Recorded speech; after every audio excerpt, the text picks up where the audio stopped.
Okay, so we're gonna start with our first problem. We're gonna be dealing with tree sloths. Tree sloths move 6 feet per minute. Determine whether this is a proportional relationship by graphing on a coordinate plane. So I already have the coordinate plane drawn right here. Realize that this is a different type of coordinate plane than the typical plus one. And the reason why is I'm only focusing on quadrant one. Quadrant one has positive y's and quadrant one has positive x's. The reason why I'm dealing only with quadrant one is because a tree sloth is moving per minute. So if you're moving, realize that you can only move in positive directions. You can only increase a positive amount of time. You can't walk negatively. That doesn't exist. And then the time does not go backwards. So that's why it also has to be positive. So for that reason, I know that I'm only dealing with quadrant one because both x and y's will be positive. Before we draw a graph, first of all, we need to determine what is x, what is our independent variable. This is going back to the last lesson we did. What is y? What is dependent variable? Which of these two variables depend on the other? So we have movement, we have 6 feet, and we have time, minutes. Which can be controlled? Which can't we control? So remember that I told you last time, time cannot be controlled. There's nothing that's gonna stop time. There's nothing that's gonna make time go faster. So if time cannot be controlled, that means time has to be our independent variable. Time has to be independent because it cannot be controlled. And then dependent means it's going to be the distance. So if you think about it, it makes sense because the distance the sloth travels depends on how much minutes have passed.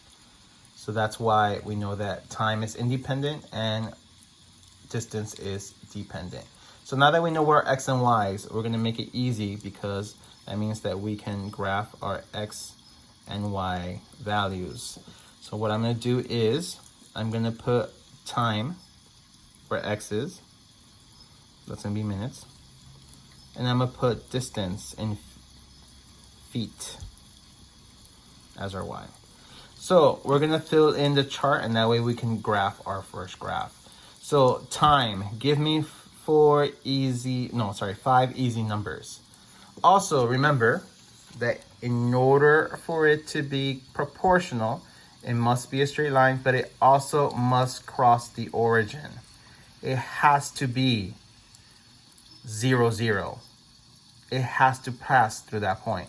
So for that reason, realize that 0 has to be your x and 0 also has to be your y. So what we're gonna do is we're gonna start with 0 as our minutes, because we always have to check that it goes to the origin, because if it doesn't go through the origin, then there's no way it could be proportional.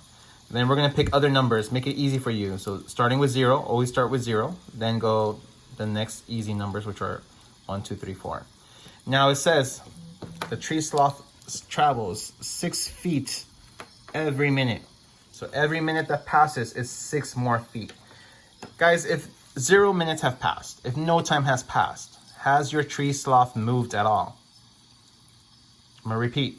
If 0 minutes, that means no time has passed, has your tree sloth moved at all? No. No time has passed, that means that the tree sloth has not moved. So far, 0, 0 checks out. It's our origin. It starts at our origin, so we know that so far it is proportional, but now we have to check to make sure it is also a straight line. If 1 minute has passed, 6 feet per minute, 6 feet per minute, 6 feet per minute. If 1 minute has passed, that means that 6 feet have gone. If 2 minutes have passed, that means 6 more feet, makes it 12. 3 minutes, 18. And then 4 minutes, 20. Yeah, 24. I got confused, sorry. So it's increasing by 6 feet every minute that passes. Now we can graph it. We know that these are our x values up here, and these are our y values. So technically what I have right here is 0, 0.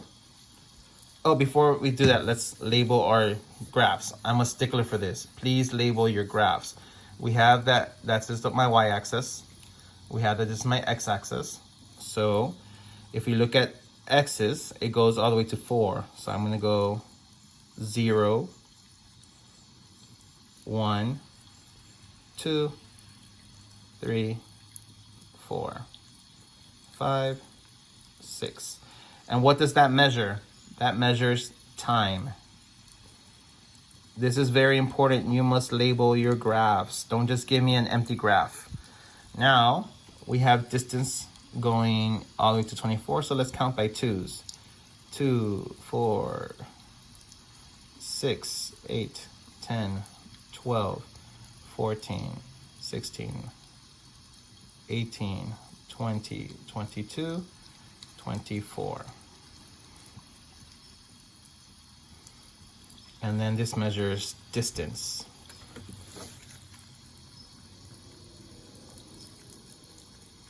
In feet. So, what's important? You see how I'm always counting by 2s. The scale, I'm always counting by 2s. That means the scale has to be consistent on my y-axis. I don't want you to go 2, 5, 10, 11. Don't jump around. Make sure it's a constant scale. This scale is a little different, but it's okay if the x and y have different scales. Just make sure the same scale on the same axis is the same. So 1, 2, 3, 4, that's going by 1.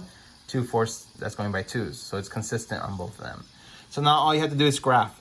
Our first point is 0, 0. 0, 0 is right there.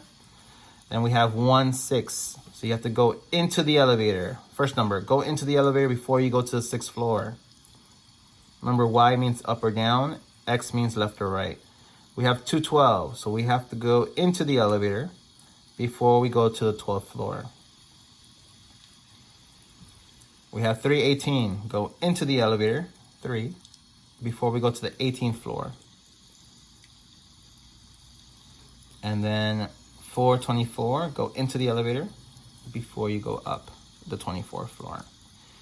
Now, I want you to make sure you're using a straight edge. Make sure you're using a ruler.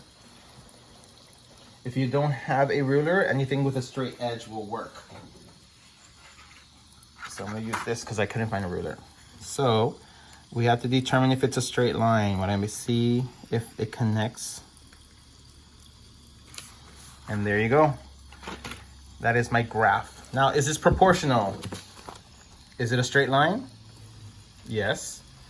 Does it cross the origin? Does it go through 0, 0? Yes. So this is proportional. And why is it proportional? Because it was a straight line that crossed the origin. So that's how we're going to be doing this lesson.